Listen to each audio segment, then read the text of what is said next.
115 বছরের ইতিহাস, 115 বছরের পুরনো একটা ঐতিহ্য। মোহনবাগান দিবসের মাহাত্ম্য কি এবং মোহনবাগান দিবস কেন, সেটা নিয়ে এখন বোধহয় নতুন করে আর খুব বেশি কাউকে জানাবার প্রয়োজন পড়ে না। প্রত্যেকেই জানেন যে 1911 সালে এই দিনে ইস্ট ইয়র্কশায়ার রেজিমেন্টকে হারিয়ে প্রথমবার আইএফএ শিল্ড জিতেছিল মোহনবাগান, মোহনবাগানের অমর একাদশ। আর সেই দিনকে উদযাপন করার জন্যই মোহনবাগান দিবস। গোটা রাজ্যেই এই দিনটা পালন হয়, মোহনবাগান সমর্থকরা পালন করেন। তবে মোহনবাগান মাঠে এই দিনটা পালন করা গত 2-3 বছরে একটু বদলে গেছে ধরনটা। কারণ এতদিন পর্যন্ত এই 29শে জুলাই ক্লাবের মাঠে সবকিছুই হতো, একাধিক ম্যাচ থাকতো, প্রদর্শনী, তার সঙ্গে পুরস্কার বিতরণী অনুষ্ঠান, যেটা বার্ষিক হয়, বার্ষিক পুরস্কার বিতরণী অনুষ্ঠান, সেটাও এই দিনেই হতো। কিন্তু গত 2 বছর ধরে সেটা হচ্ছে না। এই পুরস্কার বিতরণী অনুষ্ঠান এবং সাংস্কৃতিক অনুষ্ঠান সেটা ক্লাবের মাঠে আর হয় না। সেটা এবছরেও হবে 30 তারিখ, অর্থাৎ আগামীকাল নেতাজি ইন্ডোর স্টেডিয়ামে। এবং এবছর তো মোহনবাগান রত্ন পাচ্ছেন প্রয়াত অঞ্জন মিত্র, এটা তো জানাই, এটা আগেই ঘোষণা করা হয়েছিল। বাট আজকে ক্লাবে এলে বোঝা যায় যে 29শে জুলাই দিনটা ক্লাব সমর্থকরা কিভাবে পালন করেন। এবং শুধু সমর্থকরা নন, কর্মকর্তারা যেমন ছিলেন তেমন আজকে কিন্তু বহু এক্স ফুটবলার এসেছিলেন। কারণ এই দিনটা একটা প্রাক্তন ফুটবলারদের ম্যাচ থাকে, তো সেই ম্যাচটাও হলো। একাধিক প্রাক্তন ফুটবলার সেই ম্যাচে অংশ নিলেন এবং যতজন অংশ নিলেন, অর্থাৎ জনা 30, তার অন্তত ডবলেরও বেশি যারা এই ম্যাচটা দেখলেন এবং মাঠে উপস্থিত থাকলেন। স্বাভাবিকভাবেই এই দিনটাকে কেন্দ্র করে একটা উচ্ছ্বাস প্রত্যেকের মধ্যেই থাকে, সেটা সমর্থকরা হন বা সদস্যরা তো বটেই, এবং একই সঙ্গে কর্মকর্তাদের মধ্যেও থাকে। সব মিলিয়ে অর্ধেক 29শে জুলাই আজ পালন হলো এবং বাকি অর্ধেকটা অবশ্যই কালকে।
অন্য অনেক ক্লাবেরা করে, তারা কোনো একটা অডিটোরিয়ামের মধ্যে করে, কিন্তু আমাদের যেটা হচ্ছে খেলা তো মাঠে হয়, সেই জন্যে আমরা মাঠ দিয়েই শুরু করি। আমাদের এখানে পতাকা উত্তোলন হয়, তারপরে এই প্রাক্তনদের আজকে 32 না 33 জন প্রাক্তন প্লেয়ার এসছে এবং নেইয়ের তালিকা নেই। কিন্তু আপনারা যেগুলো সাংবাদিকরা খুঁজে খুঁজে বার করে যে উনি কেন এলেন না বলে বিতর্ক তৈরি করার চেষ্টা করেন, সেরকম কোনো বিতর্ক নেই। আপনাকে বলে দিতে পারি, প্রসূন ব্যানার্জি দিল্লিতে আছেন বলে উনি আসতে পারেননি, বাকি সবাই এসছেন। এখনও সুব্রত ভট্টাচার্য, মনোরঞ্জন ভট্টাচার্য ঘরে বসে আড্ডা মারছেন। তো এইরকম দৃশ্য কিন্তু কোনো ক্লাবে আপনি পাবেন না। 135 জন আছে, 8-10 জন 12 জন করে প্রাক্তনদের। অনেক অনেক ক্লাব বিখ্যাত হয় নাকি তারা প্রাক্তনদেরকে অনেক রকম ভালোবাসে বলে তারা ওখানে বেশি যায়। কিন্তু আমাদের এখানে প্রত্যেক বছর এই দিনটা প্রত্যেকটা প্রাক্তন আসে এবং আমাদের মানস ভট্টাচার্য সত্যজিৎ চ্যাটার্জি এবং শিলটন পাল, এনারাই মেনলি প্রাক্তনদের সঙ্গে করেন। এরা আমাদের কমিটি মেম্বার।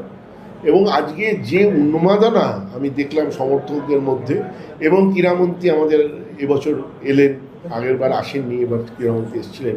তো ক্রীড়ামন্ত্রী এসে উনিও খুব আনন্দ পেয়েছেন। উনি গতকালও এসছেন, আজকেও এসছেন, কালকে আবার আসবেন। উনি আজকের প্রোগ্রামে আমাদের চিফ গেস্ট ছিলেন।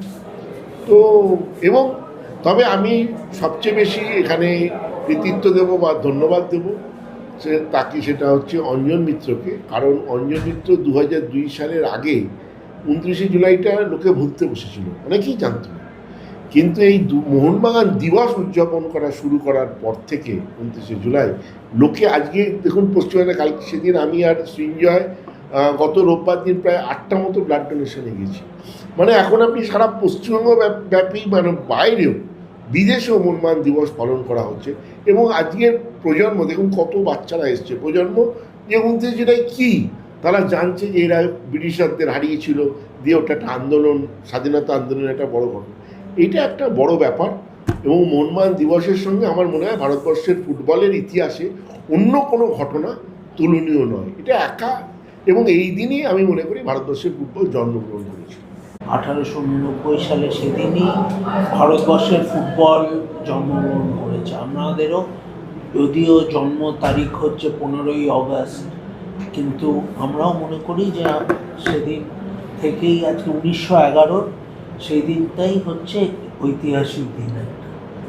তো আর এটা সত্যি যে আর যে লোকটার জন্য মোহনবাগান ডে শুরু হয়েছিল, যে লোকটার জন্য মোহনবাগান রত্ন শুরু হয়েছিল, আমরা সত্যি নিজেদেরকে ভাগ্যবান মনে করছি যে আমরা কালকে তার সামনে তিনি নেই, কিন্তু তিনি ডেফিনেটলি দেখছেন কোথাও থেকে যে তিনি মোহনবাগান রত্ন পাবেন। এটা তারই শুরু করা দিন। এবং এটা সবাই মিলে আজকে এই যে মোহনবাগান দিবসে আজকে এই যে হিউজ অ্যামাউন্ট অফ সাপোর্টাররা এসে বৃষ্টিতে এই যে ব্যান্ড বাজিয়ে এই যে সেলিব্রেশন, এটা সত্যিকারের একটা আনন্দের দিন আমাদের পক্ষে।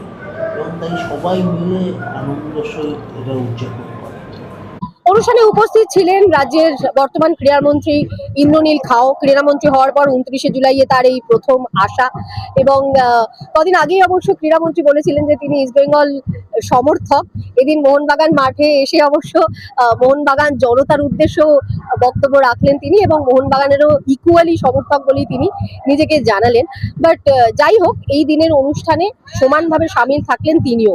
দেখুন, মোহনবাগান আমাদের শুধু পশ্চিমবঙ্গের না, শুধু বাঙালির না, ভারতবর্ষের সব থেকে মানে আমাদের অন্যতম গৌরবান্বিত ক্লাব, যা ভারতবর্ষের ইতিহাসের পাতায়, কারণ ব্রিটিশ বলে যেভাবে করে একত্রিত হয়ে ব্রিটিশদেরকে পরাজিত করা হয়েছে, সাহসিকতা, সাহস, যে অদম্য তাদের উৎসাহের মাধ্যম দিয়ে, তাদের লড়াইয়ের মাধ্যমে ব্রিটিশদেরকে পরাজিত করেছে।